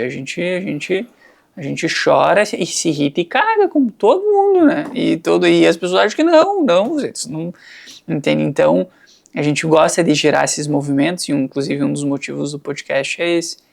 A gente pegar gestores de grandes empresas e mostrar para esse outro mundo que não está nesse patamar ainda, olha aqui, entende? Sofrem da mesma dor. Entende? Então não se sintam únicos, só se movimentem. Porque muitas das vezes eu puxava alguns projetos na empresa e o pessoal falava assim, ó, mas a gente não sabe fazer isso. Então vamos... Eu falei, vamos. Mas como assim? Eu falava, vamos. Não, mas vamos, no caminho a gente aprende. Entende? Obviamente, as pessoas não podem cortar isso e falar que não. Então quer dizer que a gente pode sair fazendo as coisas de qualquer jeito. A gente já passou por momentos que a gente entendeu que de qualquer jeito não dá certo também. Acho que tudo é fases da empresa que a gente foi vivendo. Entende? Mas se a gente perdesse a energia, essa questão por exemplo, eu vejo isso muito na venda da energia, eu acho legal essa energia que vocês têm e tal. Não dá certo. Entende? As últimas pessoas que eu acho que é o que mais pesa para nós, as pessoas que não podem estar desmotivadas dentro do negócio, são as pessoas estratégicas, que estão na parte estratégica da empresa. Porque se ali desmotivar, meu amigo, daí é uma cadeia. Tava vendo o que você falou, Eduardo, até eu falei para a turma esses dias o significado da palavra ânimo e entusiasmo, e tem tudo a ver com o que você está dizendo, que o ânimo, ele vem, olhando para o grego, de alma. Então, quando uma pessoa ela está desanimada, ela está sem alma. E o entusiasmo, olha só que engraçado, olhando lá do idioma do grego, significa estar cheio de Deus. Porque e aí tomando o cuidado para tocar no assunto, tem pessoas que acreditam e respeitam todas as religiões, mas se você não está cheio de Deus para você, né, você não consegue ficar entusiasmado. Se você não é grato pelo que você tem hoje, é difícil você ficar entusiasmado. Sim. E aí até a gente tem um outro ritual lá na empresa que todos os dias, às 9 horas, a gente faz o grito de guerra, mas antes do grito de guerra a gente faz uma oração. Sim. E para trazer para todas as pessoas ali, olha, é importante, a gente está ali, tem muitas metas, mas antes de tudo, vamos agradecer a vida de cada um, a saúde de cada um, que todo mundo tem um local para trabalhar, e aí você traz um sentimento de gratidão pelo dia, e aí vamos para busca o entusiasmo, busca o ânimo e vai em frente. E vai em frente. A liderança ela é mais solitária, né, Eduardo? Tanto é que quando você falou do podcast, eu falei, com certeza vou lá, uma oportunidade, mais um network, também falar sobre o negócio, mas o líder ele é mais solitário, porque quanto mais você cresce, mais horas você muitas vezes trabalha, você mais se distancia da sua vida social, e aí você está imerso dentro do trabalho e chega uma hora que você não sabe mais como fazer e precisa de uma referência, de escutar de uma outra pessoa que, poxa, já passei por isso, é assim mesmo, depois disso você ainda vai enfrentar isso, mas ali vai chegar no resultado. Então foi na hora que você falou, eu falei, olha, com certeza, vamos lá, vamos conversar com o pessoal. Legal. E tem essa questão, tá Tá ligado ainda, Lucas? O Lucas é budista, inclusive. Não, eu nunca sei falar se tu é budista ou se tu não é budista. Não, sim, pode falar. Não, mas tu é budista. Se eu fosse budista, eu diria que sim. Ah, então tu não é budista. Ele morou em algum lugar que tem um Buda. Não, que tem gente... e eu não sei Eu tenho explicar. uma comunidade budista. Isso. Legal. E é uma pessoa tranquila, da paz. Ele é a serenidade em pessoa. Entende? E eu acho isso muito legal nele. Mas voltando, referente a essa questão de ser solitário e tudo mais, acho que é uma questão que deve ser trabalhada na empresa também.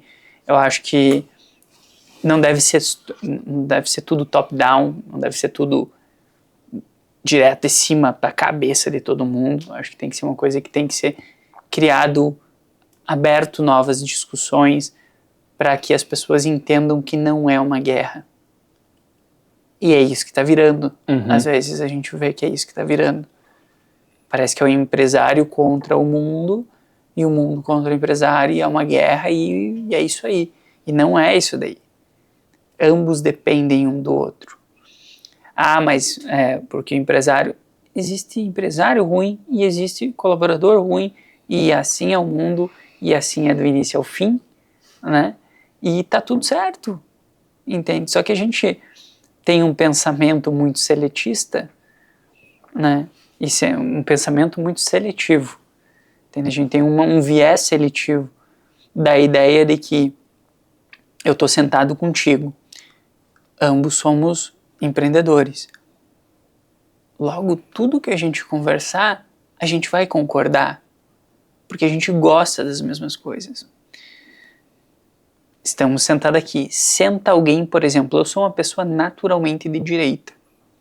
Gosto menos de intervenção do Estado, menos impostos. Eu quero isso, né? Tudo bem.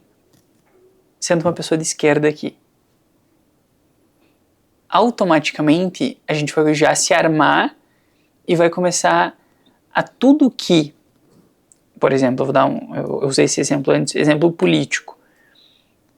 Porque a esquerda fez tal coisa. Uau, eles são ruins. Ou porque a direita fez tal coisa. Porque o Bolsonaro tal coisa. Porque o Lula tal coisa. Porque não sei o quê. E as pessoas pegam essas informações, colocam nela e ninguém mais aceita ouvir ninguém. Aí onde existem esses pensamentos que são mais seletistas nas duas estruturas, tanto na estratégica quanto na operacional. Porque ninguém mais quer ouvir ninguém. Todo mundo acredita na sua própria verdade. E tem um rapaz aqui dentro, que ele é a nossa segunda incógnita, porque ele é militar, né? Foi militar, professor de filosofia, de história, sociologia, alguma coisa com exatas também, é de esquerda, tipo, nada faz sentido nele. E a gente conversa muito abertamente, ele olha pra mim, ele dá risada, ele fala, tu é de esquerda e nem sabe. Eu falo, não, cara, eu não sou de esquerda. Não é porque eu defendo pautas pró-pessoas, acho que a fome é uma luta que vale a pena e tudo mais, que eu não posso ser de direita. Entende? E eu vejo esse tipo de pensamento instaurado dentro das instituições, dentro das empresas, aonde operacional pensa de uma forma e aqui em cima é tudo monstro, e aqui em cima pensa que operacional também é tudo monstrinhos. Entende? E a gente tem que achar uma forma de equalizar isso. E acredito que a gente tenta fazer da melhor forma que a gente achou, é com a educação. Chamando os times das empresas aqui para dentro e falando, a gente sangra também, a gente tem problemas, é isso aí. Como vocês fazem lá? Por exemplo, estou dando uma ideia do curso. A gente faz assim, assim, assim. Putz, a gente já tentou assim. E se vocês fizerem diferente? Assim dá. Pô, então tenta lá. Não sei se vai dar ou não, mas tenta. Cria esse hábito de auto-evoluir, né? Um passinho de cada vez, melhoria Kaizen, que é uma coisa que a gente pratica muito. Entende? Então acho que é um baita desafio que a gente tem pela frente. Desse conflitos de ideias em toda a estrutura da empresa. Né? E obviamente, a gente está sendo entusiastas e mais filósofos na ideia do que falar e como falar isso aqui, né? Porque a gente tem que discutir, e sim, chega em um determinado momento da empresa que essas discussões têm que ser feitas.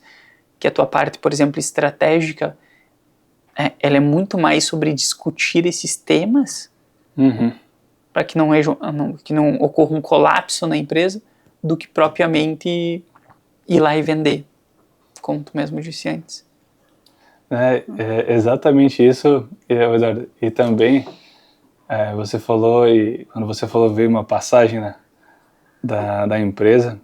Muitas vezes o empresário está focado no produto, na venda, no cliente, e esquece de fazer esse cuidado interno. Tanto de níveis de hierarquia, quanto de pares. Porque também fica insustentável, ainda mais numa área comercial, falando, quando a equipe não conversa, um não vai com a cara do outro, não gosta do outro, e vira um colapso interno, vira grupinhos internos, e é impossível você conseguir evoluir dessa forma. A gente passou por alguns momentos, porque imagina, 300 pessoas na área comercial, o vendedor já é competitivo por natureza e precisa ser competitivo. Sim. E aí, até mesmo mudança na forma da gente estabelecer metas e campanhas. Na área comercial sempre tem alguma campanha ou outra para trazer um incentivo diferente, mas antes a gente fazia campanha de premiar primeiro, segundo, terceiro e por aí vai. E aí a gente começou a fazer campanhas diferentes, que batendo o objetivo, todos que entregaram acima de um determinado valor ali da campanha teriam acesso à premiação. Só que precisa primeiro bater o objetivo global. Aí dessa forma a gente entendeu que as pessoas deixavam de competir umas com as outras acima do resultado, porque não existe só o primeiro vai ganhar. Precisa que uma ajude os demais para bater o coletivo, batendo o coletivo, aí sim, você fez acima de X, você tem acesso a participar dessa campanha. A gente está fazendo até está em vigor nesse trimestre, que precisa chegar no objetivo global. Chegando no objetivo global, a gente vai premiar vários colaboradores, várias pessoas que chegaram acima de X resultado. E não a busca só pelo primeiro, pelo segundo e pelo terceiro, e o restante fica sem nada. Que aí até mesmo esse tipo de movimento dentro da empresa gerava um conflito interno muito grande, e a gente passava mais tempo administrando conflito de relacionamento entre pares, entre líder e subordinado, do que com foco no objetivo, que era o resultado. Entendi. Até mesmo uma campanha de vendas pode sair completamente fora do controle se não for muito bem pensado por conflito e relacionamento. E como vocês fazem a parte da geração da demanda? Pô, a conta zero a todo início do mês. Sim. Eu acho que eu vou fazer um convite pro pessoal, a gente tinha falado disso, fazer um convite pro pessoal o teu gerente ou diretor de marketing e o gerente de vendas. Botar os dois sentados na mesma mesa e falar assim, agora vamos conversar, porque deve ser bem pegado, né? Sim, Porque a geração de demanda de vocês é toda digital, pelo digital? É toda digital. 99% Sim. da receita vem do digital. E é um desafio todo mês. E a gente teve muito problema quando existia um diretor de vendas e um diretor de marketing. Tanto é que hoje eu acompanho É o mesmo? vendas e marketing. Cara, segunda pessoa no dia que me dá esse insight. E até só pra te mostrar, aqui até coloquei, aqui da minha outra pauta, eu coloquei VP, para pensar em tentar juntar as duas, porque a gente tem dificuldade disso.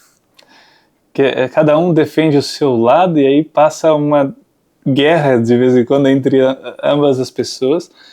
Tanto é que até muitas empresas estão criando o cargo de chefe de receita, que aí fica Pois é, o com que tu comentou. marketing e vendas, que são as áreas que normalmente ali são as responsáveis pela produção de receita da empresa. E a gente passou por um tempo na empresa que foi muito conflituoso. Essa questão que o marketing falava assim, não, o meu objetivo é volume, vocês que não estão sabendo trabalhar.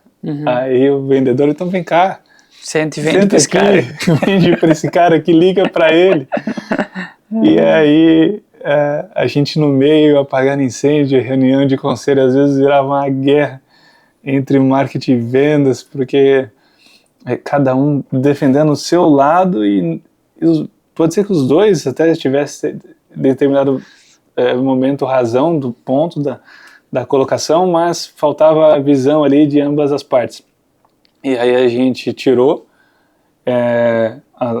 e unificou em uma só pessoa essa questão e mudou muito o clima, o resultado, aí é muito mais construtivo, porque a gente pega do marketing a visão, a estratégia de público, criativos e tudo mais, de vendas pega a visão do vendedor, ele está conversando com o cliente, ele sabe que muitas vezes aquele criativo não conversa com esse cliente, coisa que o pessoal do marketing dificilmente vai perceber um feeling assim de se a gente fizer um criativo comunicando dessa forma, você não pode passar para esse público. Esse criativo comunicando dessa forma é para esse outro público aqui que vai ter uma maior afinidade, porque essa pessoa está com essa dor. E aí a gente começou a criar um entrosamento entre marketing e vendas e o negócio começou a acelerar de uma forma melhor do que vinha. Do que antes. E hoje aí vocês acabaram unificando a gestão geral, né? Unificando a gestão geral de marketing e vendas. Quantas pessoas em marketing vocês têm hoje? Hoje nós temos, inclusive a gente está contratando. Hoje a gente vai para 30 pessoas. 30 pessoas. Isso falando de performance, de ads, de criação e de conteúdo. E vocês não têm, eu imagino que vocês sofram com isso também, que é o custo de aquisição praticamente dobrou nos últimos anos, né? E ao longo do tempo, com uma visão de futuro, até pra gente se encaminhar, quanto tempo deu? A gente tá com 1,45. É uma hora da arte. A gente tem que treinar isso daí, Lucas. Como uma forma... Até perdi o fio da meada. Mas vamos lá. Como que vocês fazem essa questão de... Porque ao longo do tempo tende-se a encarecer o custo de aquisição. Sim. Né? Que é o que a gente estava falando. Vocês não têm receio de que esse canal em algum momento não traga mais o que vocês necessitam pelo tamanho da operação de vocês? Temos, e aí a gente está enxergando o franchising de uma forma diferente. Antes a gente comunicava com as pessoas que queriam franquia. Só que o nível de consciência das pessoas que querem franquia é uma minoria das pessoas que já têm essa consciência, que precisam diversificar seus investimentos, que precisa pensar no futuro, e que é franquia e que é você. Então a gente começou a comunicar com uma outra parcela do mercado. São pessoas que precisam, que estão insatisfeitas com o momento atual, que deixar o dinheiro no banco hoje não vai render, não tem como ficar rico se você se você não nasceu. Sim, você está começando a acumular. Perfeito. Se deixar só no banco, não vai ficar rico. Sim.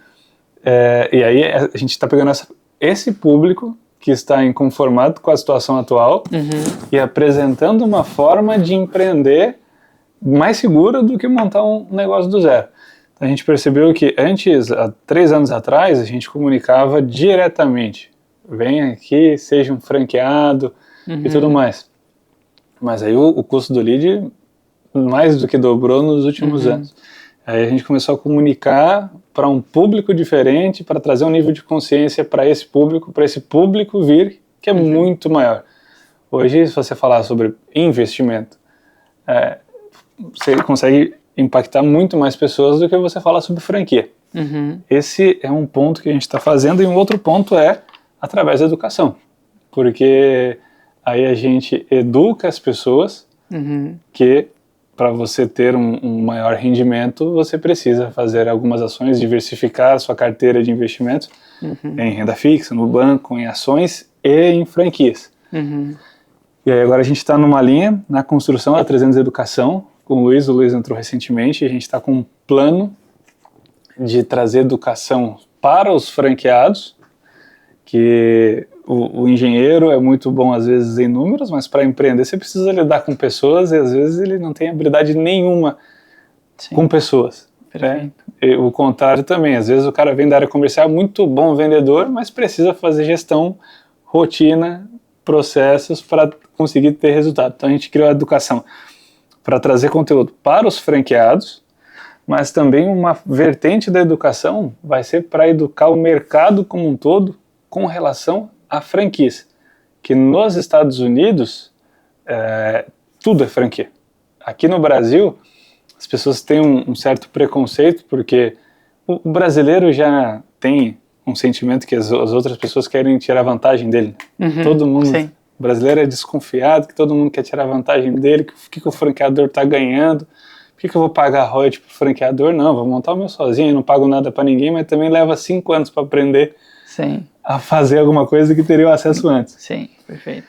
E aí a ideia é levar a educação empreendedora em primeiro momento, então a gente vai falar de empreendedorismo, e depois mostrar que uma das formas de empreender é através de franquias. Aí perfeito. Consigo escalar bastante. Mas mesmo assim no digital. No digital.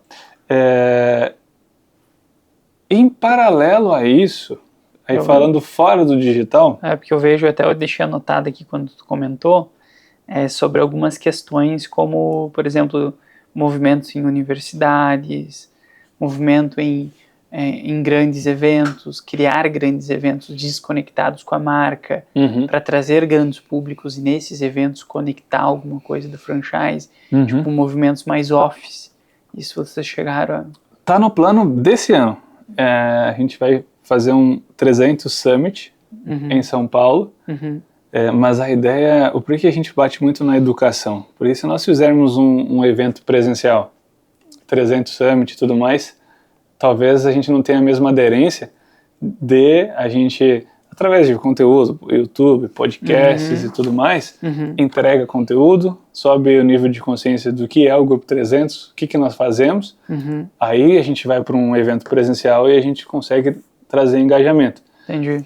Mas a gente tem esse intuito de fazer alguns eventos presenciais para ir para um outro canal de contato com as pessoas. Legal. A gente tá mudando bastante essa nossa mentalidade também como uma certa forma de barreira de contenção do digital. Né? Sim. Então, a gente sabe que dá para crescer muito no digital, só que a gente sabe que, tem de uma hora para outra tem uma campanha que não funciona mais. Né? E aí começam as guerras, né? Então a gente sempre... Agora a gente está com esse movimento de a gente estar buscando outras formas de se conectar, até porque o volume que a gente precisa é diferente do volume que vocês precisam, né? Mas para nós os eventos, a parte off fez muito sentido. Vira e mexe, eu coloco o Zuckerberg nas minhas orações. Não mexe nada, não. E vão mexer. Ontem parece que saiu mais uma de imagens. Tu não vai poder mais utilizar imagens de grandes empresas como gancho para qualquer coisa que tu vá fazer com anúncio impulsionado, né? Patrocinado e tal. Que é, por exemplo, fazer um anúncio com a marca da Coca-Cola lá, tu já não pode. Pode ser banido e proibido de anunciar. Né? Então, cada vez fechando mais esse cerco. A gente tem mais assunto, a gente tem mais coisas que dá para discutir. Agora, tem que marcar um segundo encontro, porque agora que a gente entrar na parte de marketing e vendas, já deu 1h50, então a gente vai estar encerrando o nosso bate-papo com muita vontade de continuar. Já são que horas? aqui o empresário, 8 da noite, nós aqui batendo papo, aqui na sede da empresa.